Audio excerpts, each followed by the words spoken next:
Okay, so from this video we will start the subsistence strategies. Subsistence का मतलब होता है जीवन यापन और strategies का मतलब होता है तरीका. सो इस टॉपिक पे हम ये जानेंगे कि वो जो लोग थे उनकी जो ज़िंदगी जीने के जो तरीके थे वो कैसे थे. If you look at maps 1 and 2, you'll notice that the mature Harappan culture developed in some of the areas occupied by the early Harappan cultures. Map 1 देखो और मैप 2 देखो.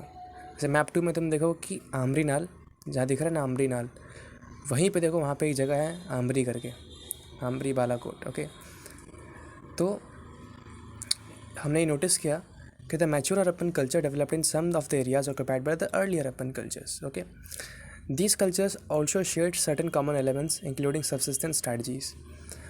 अब जो अर्ली हरप्पन कल्चर है यानी कि जो 3300 से 2600 था, उसका जो कल्चर था, मतलब वहाँ की जो चीज़ें, जो एक्टिविटीज़ उस दौरान हुआ करती थी, जो ऑब्जेक्ट्स वहाँ पे हमें मिले, जो भी हमें कुछ मिला इन्फॉर्मेशन, वो इन्फॉर्मेशन काफ़ी हद तक मैच करता था the information which we got of the phase of 2600 to 1900, है ना, मैंने ये मैच्योर वाला. क्योंकि भाई जो भी कुछ हो, सिमिलरिटी तो थी अर्ली में और मैच्योर में.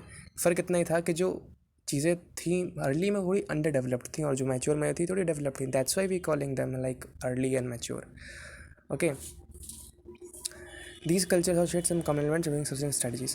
The Harappans ate a wide range of plant and animal products. जो हरप्पन सिविलाइजेशन के जो लोग थे वो प्लांट और एनिमल प्रोडक्ट्स का मतलब बहुत सारे प्लांट्स हैं, जैसे कि हम ऑफकोर्स यार मतलब एक दो खाना तो चावल दाल तो सिर्फ खाते नहीं होंगे, बहुत सी चीज़ें खाते होंगे इंक्लूडिंग फिश. यानी प्लांट्स की कई सारी वैराइटीज़ थी, क्रॉप्स नहीं, एक दो चीज़ें उनको जानते थे, उगाना जानते थे, एक दो चीज़ें कंज्यूम करते थे.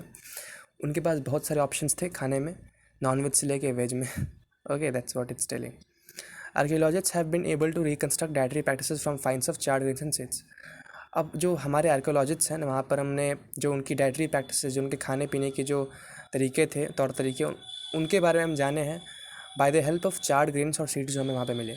चार्ड का मतलब होता है भुना हुआ, एकदम जल चुका, एकदम बुरी तरीके से जो जल चुका हो उसे कहते हैं चार्ड. तो जो गेहूँ के दाने या फिर कोई भी दाना वहाँ पर है तो एकदम पूरी तरीके से जल चुका है, उसको हम पाते हैं, हमें मिलता है. या फिर जो एकदम भून चुके एकदम बीज हैं, उनके दम पर हम वी ट्राई टू कंस्ट्रक्ट कि किस टाइप की वहाँ पे उनकी डाइटरी प्रैक्टिसेस हुआ करते थे, यानी किस टाइप के वो खाना खाया करते थे. चाहे लाइक मतलब दाने से बस, ऑफकोर्स अगर गेहूँ का दाना है मतलब रोटी वोटी ब्रेड वोड खाते होंगे. That's how. These are studied by archaeobotanists who are specialists in ancient plant remains. Botany यानी स्टडी ऑफ प्लांट्स, आर्कियो मतलब पुराने ज़माने की. तो जो लोग जो बॉटनी और आर्कियोलॉजी एक साथ पढ़ लेते हैं, आर्कियो बॉटनिस्ट बनते हैं, वो लोग स्पेशलिस्ट होते हैं.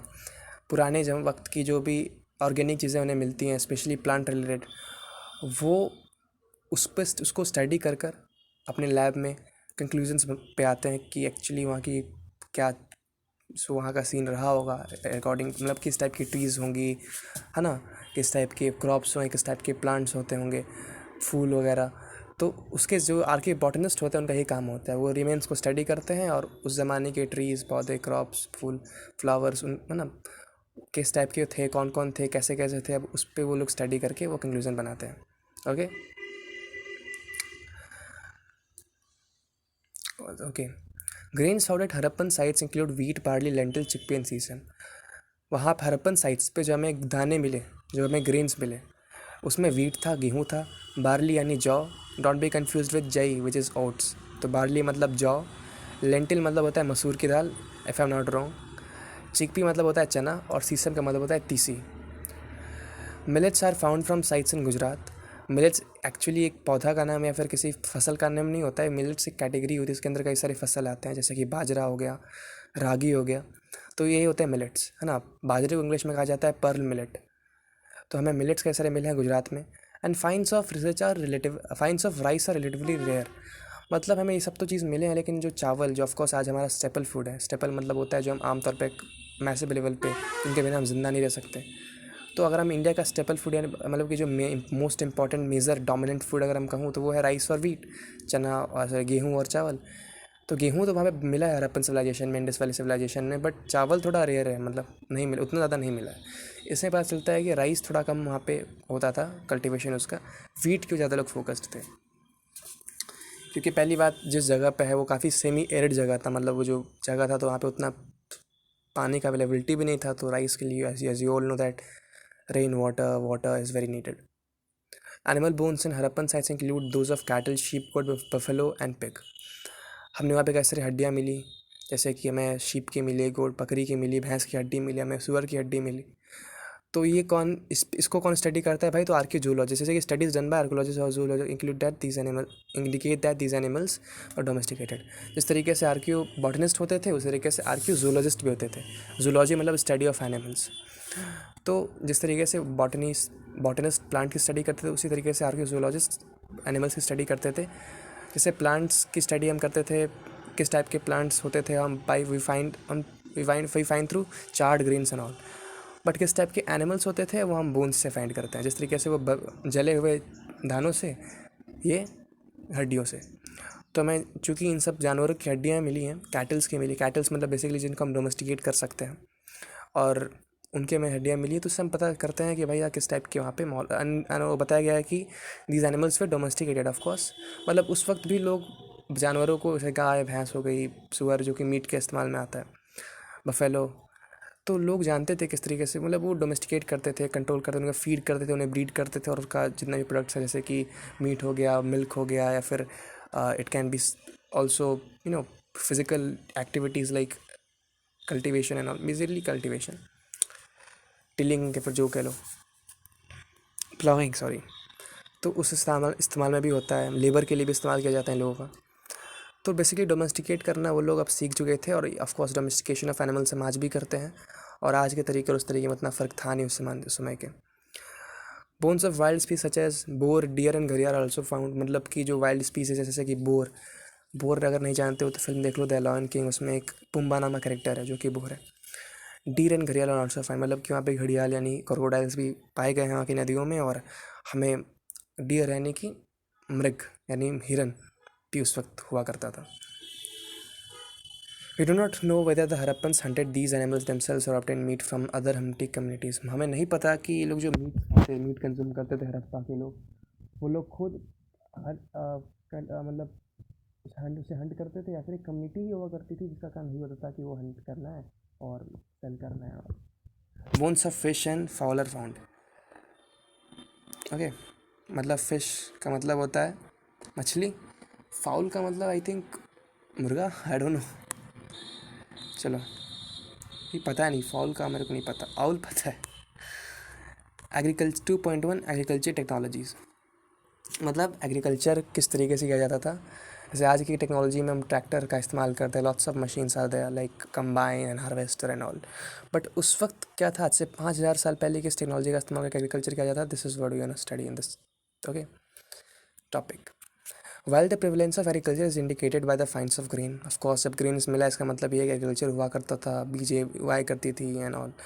It is more difficult to reconstruct actual agriculture practices, but actually बता देना कि किस तरीके से की जाती थी. हमें इतना तो पता है कि चलो एग्रीकल्चर होता था, फार्मिंग होती थी, बट किस तरीके से की जाती थी वो तौर तरीक़ों को एग्जैक्टली बताना it's very difficult. Were seeds broadcasted scattered on the ploughed fields. क्या उन बीज को छिड़का जाता था, है ना, स्कैटर किया जाता था बेसिकली ऑन प्लाउड लैंड्स, यानी कि पहले जुताई करके उसके ऊपर क्या बीज को छीड़ा जाता था, कि फिर क्या मतलब क्या तरीका क्या था उनका. Representations on seals and terracotta sculpture indicate that the bull was known. Seals पे टेराकोटा बेसिकली स्पेशल टाइप की मिट्टी होती है, बेसिकली मिट्टी समझो इसे. तो मिट्टी के जो स्कल्पचर्स हैं वहाँ पे, मिट्टी की जो मूर्तियाँ हैं, फिर से जो सील्स हैं, उस पर हमें कई सारे डिज़ाइन मिले बुल के, मतलब बुल का फ़ोटो मिला, हमें बुल की ड्राइंग मिली, यानी सांड की हमें ड्राइंग मिली. इससे पता चलता है कि बुल था वो नोन था. बेसिकली बैल सांड जो कह लो, है ना, डिफरेंस होता है, बट यहाँ पे आप एक तरीके से यूज़ कर सकते हो उन दोनों को. मतलब इतना तो है कि जो सांड था, बैल था, बेसिक बैल will be a better word here, because बैल ही काम का आता है, मतलब सांड का कोई यूज़ नहीं होता है ना. बैल ही हमारे काम में आ सकता है. तो जो हमने देखा है कि जो बैल हैं उनका हमने कई सारा फ़ोटोज़ देखा, मतलब मूर्तियों पे हमें बैल का हमें डिज़ाइन मिली, हमें सील्स पे मिला. इसका मतलब था कि वहाँ पे बैल हुआ करते थे. Not only by bones but also by this figures and drawings हमें पता चल जाता है कि इस टाइप की वहाँ पे पौधे और जानवर हमें मिला करते थे. ओके, तो एंड आर्कियोलॉजिस्ट एक्स्ट्रापोलेट का मतलब होता है to come on a conclusion. And archaeologist extrapolate from this that oxen were used for ploughing. और इससे मतलब ये निकल जाता है कि जो बैल था उसका इस्तेमाल हम जुताई के लिए करते थे। जो ये कई सारा बोन्स भी उसके मिले होंगे, और क्योंकि हमने कैटल वर्ड का इस्तेमाल हुआ है पहले, देख सकते हो तुम। तो कैटल के जैसे कि हमें कई सारे बोन्स मिले हैं, प्लस कई सारे बैल के हमें ड्राइंग्स मिले हैं ऑन सील्स एंड स्कल्पचर्स। तो इससे हम इस कंक्लूजन पे आ सकते हैं कि एग्रीकल्चर में इनका इस्तेमाल होता है, ना और कोई इस्तेमाल तो मुझे लगता नहीं कि इन लोगों का होता होगा। तो इसका मतलब यही है कि इंडस वैली सिविलाइजेशन में बैलों का इस्तेमाल किया जाता था प्लाउइंग के लिए।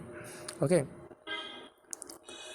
Moreover, terracotta models of plough have been found at sites in Cholistan and at Manavali, Haryana. और ऑफ कोर्स बैल तो अपने खुर से तो प्लाउइंग करेगा नहीं, या फिर तुम दोनों बैलों के पीछे टंगा के अपने हाथ से तो प्लाउइंग करोगे नहीं, उसके लिए तुम्हें कोई चीज़ चाहिए। तो क्या होगी? तो आज भी हम हल का इस्तेमाल करते हैं, सोचो। और आज से 5,000 साल भी करते थे, मतलब वी उस मामले में हम डेवलप नहीं किए, हाँ किए हैं, लेकिन वो हल का शेप एंड ऑल वो अभी तक चला आ रहा है। ठीक है। और ये जो प्लाउज़ हैं हमें मिले कहाँ पे? तो कैसे इसकी मूर्तियाँ मिली, मतलब मूर्ति नहीं बोलूँगा, मिट्टी के कई सारे प्लाउज़ मिले। ऑफ कोर्स मिट्टी के प्लाउज़ नहीं हुआ करते थे, लेकिन खिलौने के लिए या फिर रेप्लिका के लिए, फिर जो भी कुछ हो, मिट्टी के प्लाउज़ हमें मिले हैं। कहाँ पे? तो बनावली हरियाणा में, और चोलिस्तान यानी हम जैसे बताया मैंने पहले भी, पाकिस्तान का एकदम ईस्टर्न हिस्सा राजस्थान से लगा हुआ है, जहाँ पे गनवीरी वाला नाम की जगह थी। ओके। इससे ये भी पता चल जाता है कि भाई प्लाउज़ का इस्तेमाल होता था और बैल का इस्तेमाल होता था, मतलब कि बैल और हल का इस्तेमाल करके लोग प्लाउइंग करते थे। Archaeologist have also found evidence of ploughed field at Kalibangan, Rajasthan, associated with early Harappan levels, see page 20। देखना मत जाना, मैं पहले ही देख चुका हूँ। ठीक है। आर्कियोलॉजिस्ट ने भी पाया है कि अब ऑफकोर्स प्लाउ किया जाता था फील्ड का। इसका कोई और एविडेंस ऑफकोर्स है। कालीबंगन जो कि राजस्थान में एक जगह है, वहाँ पर हमने देखा है कि एक प्लाउड फील्ड था, और एट अर्ली हरप्पन लेवल्स पे था। अर्ली हरप्पन लेवल का मतलब समझो, जैसे कि कोई भी जितनी चीज़ पुरानी होती है उतनी नीचे होती है, मतलब जितना तुम मतलब मिट्टी को तुम खोदना अगर स्टार्ट करोगे, तो जो सबसे पहली परत होगी वो सबसे नई होगी, सबसे नए वक्त की होगी। तुम जितना नीचे जाओगे उतना पुरानी मिट्टी तुम्हें मिलेगी। अगर जितना और ऑफकोर्स माना जाता है कि जितना ऑब्जेक्ट नीचे मिल रहा है उतना उतना वो पुराना है। फॉर एग्जांपल 10 मीटर खोदने पे तुम्हें चम्मच मिला, और 20 मीटर खोदने पे तुम्हें एक कांटा चम्मच मिला। इसका मतलब ये है कि जो चम्मच था वो कांटा चम्मच से नया है। तो ऑफकोर्स जितना ऑब्जेक्ट नीचे होगा मतलब वो उतना पुराना है। This is a basic philosophy in archaeology, है ना। तो अर्ली हरप्पन लेवल्स पे मतलब हमें प्लाउड लैंड मिला है अर्ली हरप्पन लेवल पे, मतलब कि उस वक्त का 2600 से पहले तक का। मतलब ये इसका मतलब ये भी है कि मतलब जो हम बेसिकली इसका कहने का इतना मतलब है ना कि 2600 से पहले का हमें प्लाउड लैंड मिला है। मतलब ये कि जो अर्ली हरप्पन कल्चर था उसमें भी प्लाउइंग की जाती थी। मतलब ये बहुत पुरानी चीज़ है। बेसिकली इसका मतलब यही है कि कालीबंगन में हमने खुदाई की तो बहुत नीचे मिट्टी खोदते खोदते कि बहुत नीचे हमें प्लाउड लैंड मिला हमें, और इतना नीचे था कि वो 2600 से ही पुराना था, यानी मैच्योर हरप्पन से ही पुराना था। और जगह कौन सी थी? तो वो कालीबंगन थी, जो कि राजस्थान में पड़ती है। ठीक है। The field at 2 sets of furrows at right angles to each other, suggesting that 2 different crops were grown together. Feroz का मतलब होता है वो क्यारियाँ जो सीधे सीधे लाइन्स होती हैं, आपको खेतों में मिलती है। मतलब जब भी हम पौधा बोते हैं तो एक लाइन में बोते हैं, एक, है ना। तो वही होता है furrow.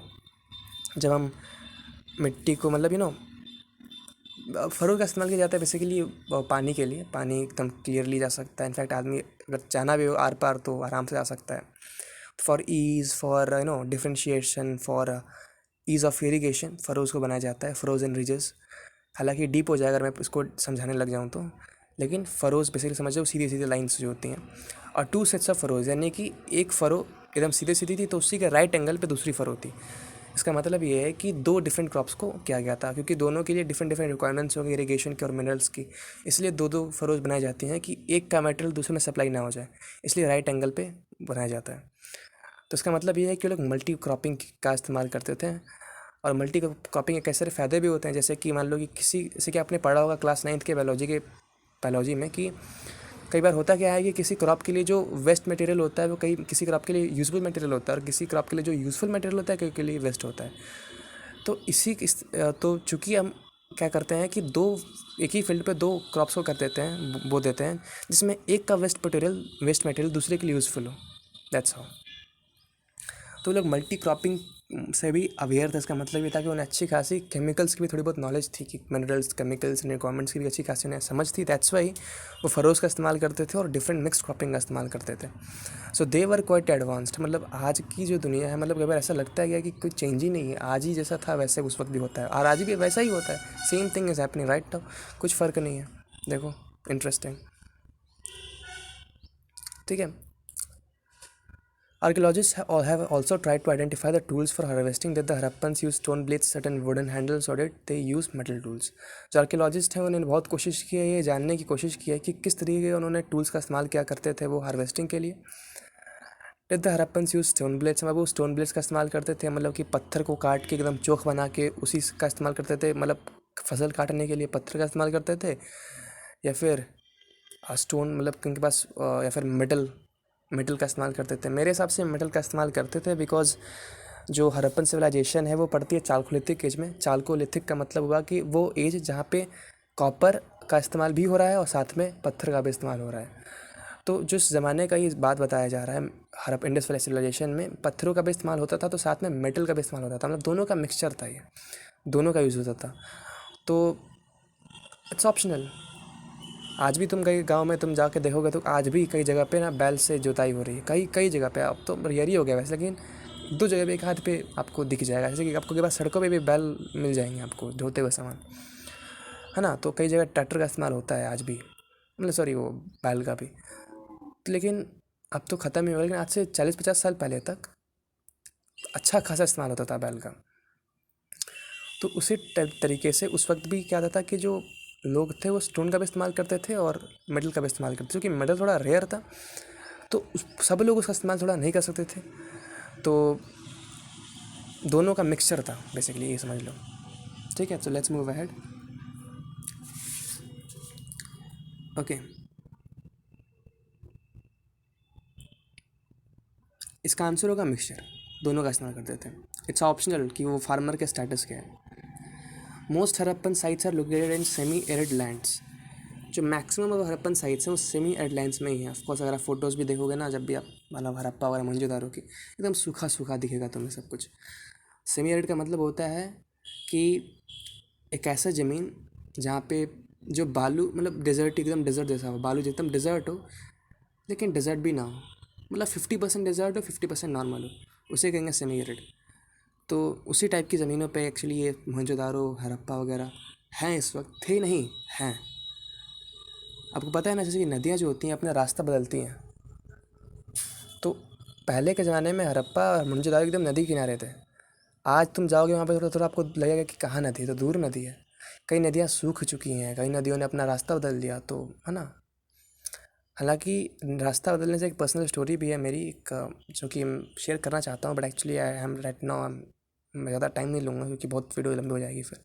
So let's move ahead.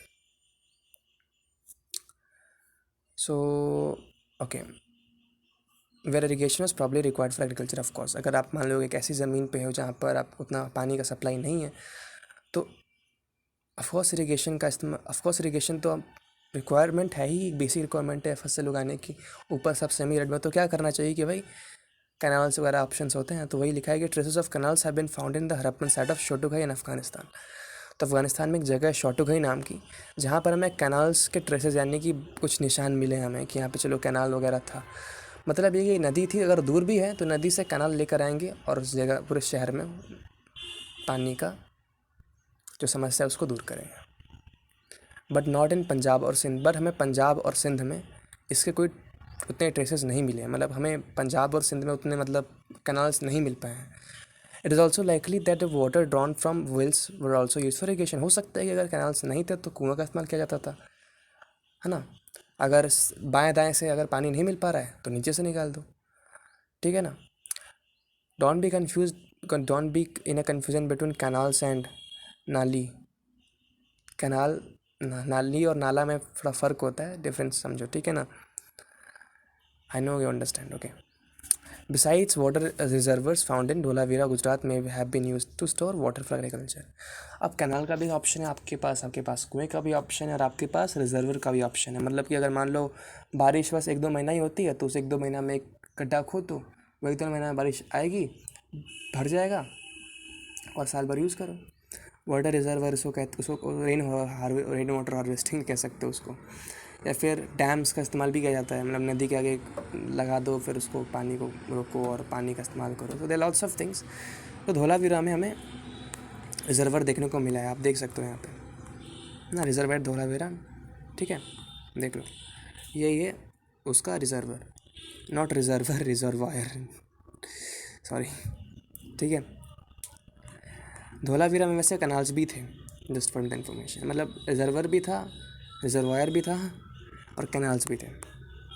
ये टेराकोटा का बुल है। टेराकोटा बेसिकली कुछ नहीं है, उस पास सॉइल ही है, मिट्टी है समझ लो, बस थोड़ी सी स्पेशल टाइप की मिट्टी होती है। वो मिट्टी इसमें कंकड़ पत्थर नहीं होते, एकदम आराम से वो एकदम मोल्ड, मतलब इधर उधर शेप में आ जाती है, वही होती है टेराकोटा। बेसिकली मिट्टी समझो ज़्यादा दिमाग, मतलब टेराकोटा मतलब मिट्टी का एक सांड है। देखो यहाँ पे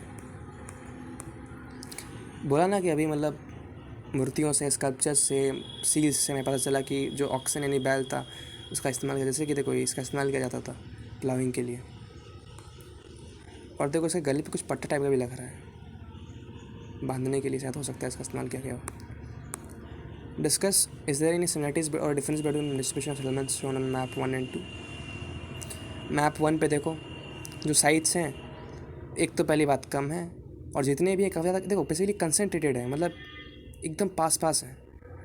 और जो डिस्ट्रीब्यूशन है वो काफ़ी अनइवन है, जो मेजर साइट्स का डिस्ट्रीब्यूशन है वो काफ़ी अनइवन है। और आप देख सकते हो जो वहाँ पे डेल्टा फॉर्मेशन हो रहा है अरबियन सी में, वहाँ पे बहुत ज़्यादा है। बल्कि जो उसके पहले वाला मैप है उसमें देखो तो जो मेजर साइट्स है थोड़े इवनली डिस्ट्रीब्यूटेड है, और जहाँ पे डेल्टा है वहाँ पे थोड़े कम ही है। सुटकेंडगेंडो, रामरी, बालाकोट जैसे कुछ ही हैं जो मेजर हैं। Okay, so this is the basically, उतना कोई खास नहीं है वो discussion. Let's move ahead. Okay, बस ये लास्ट टॉपिक है।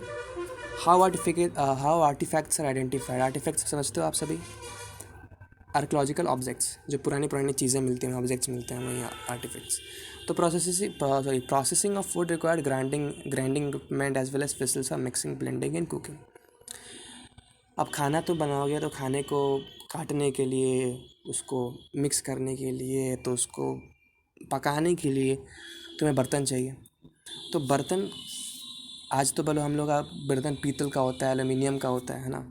तो उस वक्त कैसे हुआ करता था, जो पहले के बर्तन होते थे, these were made of stone, ये पत्थरों के बने होते थे। मेटल, जो आज ऑफकोर्स हम मेटल का इस्तेमाल करते हैं, एंड टेराकोटा, और मिट्टी के, और मिट्टी का भी चलो हम कई जगह पर इस्तेमाल करते हैं आज भी। तो वो पत्थर का बना होता था, लोहे मेटल का बना होता था, और टेराकोटा का बना होता था। तो ये वो कुछ थे। मेटल में जब मैं बात कर रहा हूँ तो लोहा की बातें नहीं कर रहा, मैं बात कर रहा हूँ मैं कॉपर का मेनली बात कर रहा हूँ, बिकॉज इंडस वाले सिविलाइजेशन में कॉपर ही मेन था।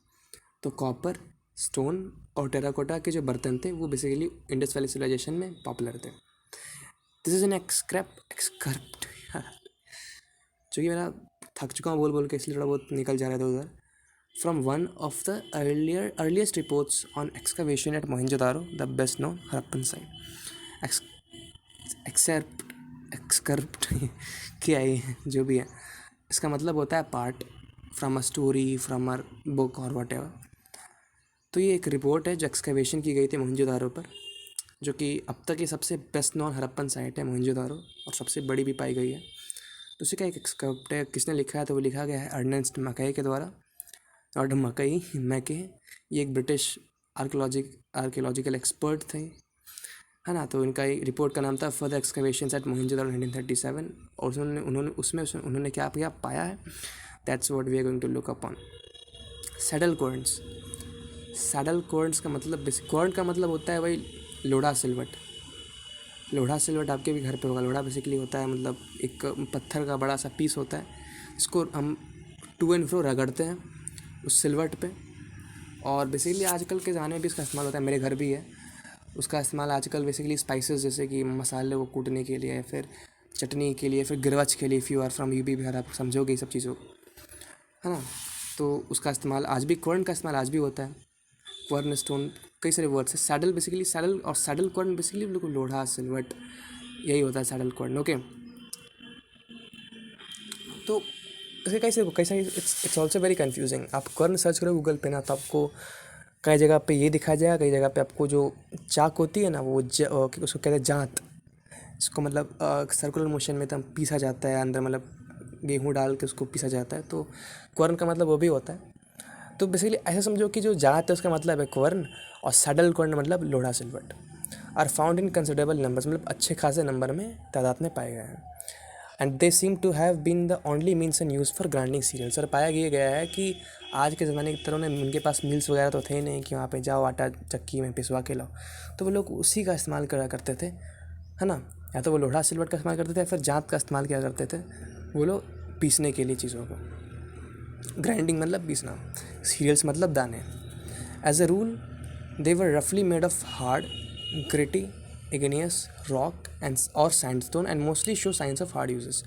और जब हम उस ज़माने की इन सब चीज़ों को देखते हैं, अगर हम जात और सिलवट को अगर हम देखते हैं, तो हम ये पाते हैं कि maximum of them are very hard, are very gritty. Gritty का मतलब होता है ग्रिटी, ग्रिट का मतलब होता है बेसिकली भुरभुरा, चूरा, बेसिकली भुरभुरा चूरा ऐसा करके, मतलब जो पाउडरी, पाउडर को कह सकते हो तुम, ग्रिट कह सकते हो। और ग्रिटी मतलब एकदम, मतलब कह सकते हो कि जैसे कि बेसन का लड्डू होता है ना, तो बेसन के लड्डू का जो तुम्हारा टेक्सचर है, gritty is like a texture जो तुम्हें बेसन के लड्डू में मिलता है। मतलब जब बेसन के लड्डू को जब टच करते हो तुम आउटलाइन एकदम आउट से बाहर से मतलब टच करते हो, तो जो तुमको हल्का हल्का खुरदरा खुरदरा महसूस होता है, that's called the gritty texture. तो जो वहाँ के जो लोढ़ा सिल्वट या फिर जांत होती थी, वो ग्रिटी टेक्सचर की होती थी, मतलब उसी जैसे कि आप फील करते हो उसको उसी तरीके का वो फील होता था। हालांकि वहाँ पे बेसन के नहीं थे, वो सैंड का था। सैंड को तुम वहाँ पे तुम बेसन को तुम रिप्लेस कर दो सैंड से, एंड दैट्स व्हाट वो था। ठीक है, तो काफ़ी ज़्यादा ग्रिटी टेक्सचर के थे, हार्ड थे, ऑफकोर्स हार्ड ही होना पड़ेगा, वरना पता चला कि तुम अंदर के सामान से पहले बाहर का सामान टूट जाएगा। इग्नियस रॉक के बने होते थे और सैंडस्टोन के बने होते थे, मतलब कि सेडिमेंट्री और इग्नियस दोनों के बने होते थे वो। सैंडस्टोन पता है ना, कौड़ी। And mostly show signs of hard uses. कौड़ी का मतलब छोटा छोटा कौड़ी नहीं, कौड़ा, कौड़ा भी होता है। बड़े बड़े सैंडस्टोन कौड़ी, उनका भी इस्तेमाल होता था इन सब चीज़ों के लिए। And mostly show signs of hard uses. और ऑफकोर्स चूँकि इतना इंपॉर्टेंट था भाई, खाना खाओगे तभी जब गेहूँ को तुम, है ना, सिर्फ गेहूँ खा देने से तुम खा तो पाओगे नहीं, गेहूँ को पहले पहले गेहूँ को तुम्हें पिसवाना होगा, फिर, है ना, तुम उसके बाद फिर तभी तुम खा सकते हो। तो ऑफकोर्स वो लोग गेहूँ उगाते थे और पीसते इसी से थे, तो ऑफकोर्स हार्ड यूज़ तो होगा ही। तो हार्ड यूजेस थे, और ऑफकोर्स आज हमें जब भी मिलते हैं तो हम देखते हैं कि बहुत हार्ड तरीके से, मतलब बहुत ज़्यादा इसका यूज़ किया गया है, चूँकि basic because it's a necessity. खाने खाने तक के जो प्रोसेस है उसमें एक बहुत इंपॉर्टेंट रोल है इसका। As their bases are usually convex, they must have been set in the earth और in mud to prevent the rocking.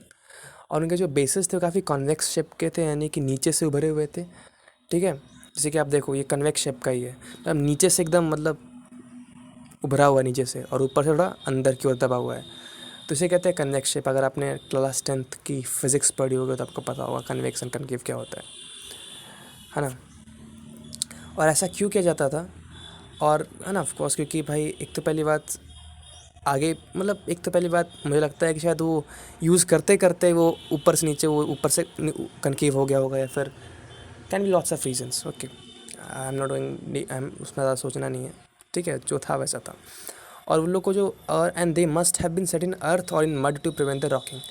और इनको ना, मतलब या तो मिट्टी में, या तो, और क्या बता रहे हैं, या तो मिट्टी में या तो कीचड़ में रखा जाता था, मतलब कि कीचड़ मतलब पानी एकदम नहीं, हल्का हल्का जहाँ पे हल्का सा वाटर टाइप, है ना, बेसिकली मिट्टी में इन्हें गाड़ दिया जाता था, हल्का सा सेट कर दिया जाता था, ताकि ये लोग एक तो पहली बात उतना हिले नहीं। कन्वेक्स शेप का ज़्यादा फैला फैला यही फ़ायदा है कि वो हिलेगा नहीं, मतलब तुम पीस रहे हो, पीसते पीसते तुम छलक गया, तो उसलिए से नीचे से कनकीव होता होगा, उसको गाड़ दिया जाता होगा मड में या फिर हल्का सा मिट्टी में, मिट्टी या मड में। और उन्हें पत्थर पे कभी रखा नहीं जाता था, क्योंकि पत्थर पे रखने से क्या होता है ना, रॉकिंग इज़ अ प्रोसेस। जब दो पत्थर आपस में अगर देर तक रह जाते हैं तो एक दोनों में जॉइंट क्रिएट हो जाता है, दोनों आपस में बंध जाते हैं और एक बड़ा सा रॉक बना देते हैं। Two rocks become one rock. इसलिए शायद उन्हें रॉक्स पे या फिर ऐसा रखा ना जाता हो, कोई सॉफ्ट सर्विस रखा जाता होगा कि रॉकिंग ना हो। मतलब ये नहीं कि मतलब अब 1 साल तक छोड़ दिए, फिर 1 साल बाद मन किया कि बाहर निकालो, तो पहले कि निकला ही नहीं। That's why. Okay, two main types have been found, those on which another smaller stone was or pushed or rolled to and fro, and others with which a second stone was used as a pounder, eventually making a large cavity in the nether stone. यहाँ पे उखली की बात हो रही है, समझ रहे हो। देखो पहला का बात होता रहे, देखो सिल्वर पहला बात बोल रहा है वो, देखो there were two main types have been found, those on which another smaller stone was pushed. Smaller stone का मतलब यहाँ पे लोड़ा सही है, was pushed, rolled to and from, आगे पीछे रोल किया जाता है ना। And others with a second stone used as a pounder. Pounder का मतलब होता है पीसने वाला, तुम यू नो, मतलब शेप तो वैसे उखली का तुम ऊपर का जो होता है ना, वो जिसको पकड़ के कूटते हो तुम, दैट्स कॉल्ड पाउंडर।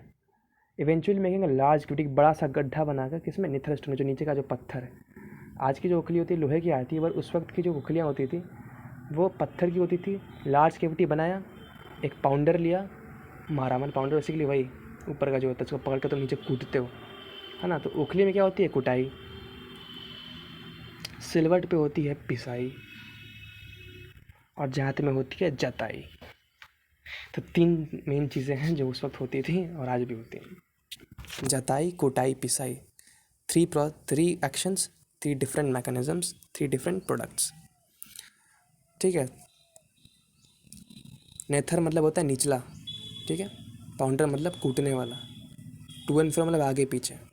चलो, querns of the former type were probably use solely for grain. जो पहला टाइप बताया मैंने, जो सिल्वट वाला, जो आगे पीछे रोल किया जाएगा, टू फ्रो फॉर्मल टाइप, है ना, वो शायद हम सिर्फ वर सोलली फॉर फॉर ग्रेन, मतलब उन्हें शायद ग्रेन्स के लिए इस्तेमाल किया जाता था। मतलब जो आज हम स्पाइसेस के लिए कर रहे हैं, उनका इस्तेमाल हम ग्रेन्स के लिए किया जाता था, और उस जात का भी इस्तेमाल किया जाता था भाई, दोनों का। इनफैक्ट सच बोल रहा हूँ, एकदम ट्रू फैक्ट। अभी जहाँ पे मैं बैठ के शूटिंग कर रहा, मेरे आगे जाता है एक, as I belong to a rural family, और मेरे पास बहुत सारी एंटीक चीज़ें हैं मेरे घर में, और मैं, क्योंकि मेरा एंसेस्ट्रल हाउस है ये। और जो बाकी जो नेक्स्ट है, जो लार्ज है concept formative for grain, the second type possibly for pounding herbs and spice for making curries. और जो ओखली थी, हो सकता है उसका इस्तेमाल हम उस वक्त स्पाइसेस के लिए, जो मसाले भूकने के लिए, या फिर यू नो पत्ती उत्ती हर्ब्स का, समझ रहे हो ना, जो वही है, घर के लिए इस्तेमाल किया जाता था, ठीक है। In fact, stones of the latter type are dubbed curry stones by your workmen, and cook ask for the loan of for the use in kitchen। यानी कि करी स्टोन्स मतलब आज भी, मतलब कड़ी पत्ता सुने होगे, तो कड़ी पत्ता को मतलब बुकने के लिए, या फिर जो भी कुछ भी हो, मतलब I don't know what's it means by करी हियर। तो ऐसा बताया गया कि जो म्यूज़ियम से कई लोग जो थे वहाँ पे, जो वर्कमैन थे हमारे अर्नेस्ट माकाई की जो आर्कोलॉजिकल टीम थी, वो कई बार उससे पत्थरों को लेके जाती थी अपने पर्सनल खानों के लिए भी, खाना वाना बनाने के लिए भी। And this is what it's telling, okay. इसलिए उन्हें करी स्टोन्स भी कहा जाता था। फ्रॉम अर्नेस्ट मकाई, मतलब मैंने जो वही बताया कि अर्नेस्ट मैके ने का ये रिपोर्ट का ये पार्ट है, जो कि रिपोर्ट का नाम है for the excavations at Mohenjodaro 1937। यहाँ पे साइज़ भी दे रखा है, यहाँ पे आप देख सकते हो, 12 × 6.5 × 5.12। Okay, just to give you an idea कि how big it is. Archaeologists use present day analogies to try and understand what ancient artifacts were used for. Mackay was comparing present day coins with what he found is used for strategy। मतलब कि आज भी इस type का shape है का है, हमें आज सिल्वर जो आज हमारे यहाँ मिलता है वो भी इसी शेप का ही है, एकदम लगभग सिमिलर ही है। तो क्या आर यू श्योर कि इसका इस्तेमाल उस वक्त भी इसी के लिए किया जाता होगा? क्या इसका कोई और भी इस्तेमाल हो सकता है? और ऑफ कोर्स यार, आज हम भी ह्यूमन ही है, वो भी ह्यूमन ही है, तो ऑफ कोर्स सिमिलैरिटी तो होनी चाहिए। ऑफ कोर्स लोड़ा सिल्वट का इस्तेमाल आप उड़ने के लिए तो करोगे नहीं। Of course it's good, it's okay to use present day strategies and analogies to understand and and artifacts were used for. So yeah I think it's good. Yeah it is a useful strategy, this is the answer. Yeah it is a useful strategy because of course उसको उड़ने के लिए इस्तेमाल किया जाता तो होगा नहीं। तो कॉमन सेंस की बात है कि, ऑफ कोर्स कॉमन सेंस की बात है। और क्या, कॉपर टूल से देख सकते हो, यहाँ पे कॉपर इस्तेमाल होता था क्योंकि चाल को लेते केज थी वो। और ये देखो धोलावीरा के जो रिजर्वेयर है, नोट द मशीनरी वर्क, मतलब सोचो उस वक्त के ज़माने में 5000 साल पहले इतने अच्छा डिज़ाइन बना देना, it's a very big thing. Discuss what is the evidence use by archaeologist to reconstruct dietary practices का भी मैंने बात बताई कि वो चार्ड ग्रेन्स का इस्तेमाल किया जाता था, आर्कियोबॉटनिस्ट का जिसका इस्तेमाल करते थे, चार्ड विन का इस्तेमाल किया जाता था, फिर से सीड्स का चार्ड सीड्स हैं, प्लस जो डिज़ाइंस है, ड्राइंग्स है सील्स पे, मतलब किसी बीज या पेड़ को दिखा दिया गया उससे, या फिर मूर्तियों में, या फिर these are some of the ways and evidences and source for information that is use. Evidence basically यहाँ पे कह सकते हो तुम सोर्स ऑफ इन्फॉर्मेशन को, जो कि आर्कोलॉजिस्ट यूज़ करते हैं जिनका। दिस इज़ वॉट, अगर आप चाहो तो इस पर सोच सकते हो 10-15 मिनट, अगर कोई डिस्कशन के लिए नहीं है तो। So this was it from for this topic. Next topic है हमारा third, Mohenjodaro, a planned urban centre. इसको हम पढ़ेंगे। उसके बाद 4 नंबर टॉपिक है tracking social differences. So this was it for this video. Will meet you in the next topic, next in the next video with the next topic. Bye and take care.